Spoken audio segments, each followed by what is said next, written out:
Space, the final frontier. Even in this vast expanse of nothingness, you can find things laden out about in the dark.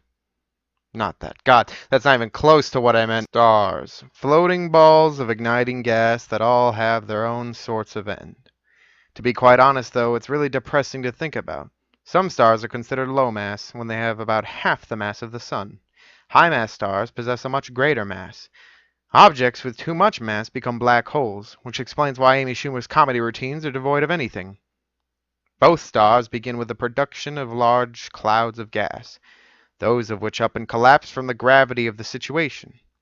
The process of nuclear hydrogen fusion begins and ends when the core runs low on hydrogen. Eventually, gravity overcomes the pressure, pushing down on the core. At this stage in time, the core succumbs, expanding into a red giant. All of a sudden, it gets really hot. Like, really hot. I don't know the exact amount of hotness, but it's a very amount hot of degrees.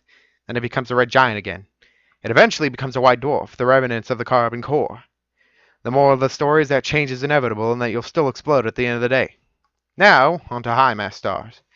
Instead of normal, the heat eventually slows down the burning of the helium, and gravitational collapse restarts.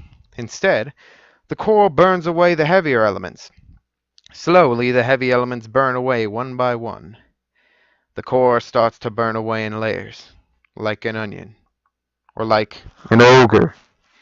Then, all that's left is the iron core, which takes much more energy to burn away. All of a sudden, gravity collapses inward, like a man who had a bit of hope left, and then lost the last additional bit of hope he didn't know he had. The remaining core is either a neutron star or a black hole. It's like a gravity well that nothing escapes, like taxes, or Christmas music. It's not even close to Christmas, it just got to December. Why'd this start in November?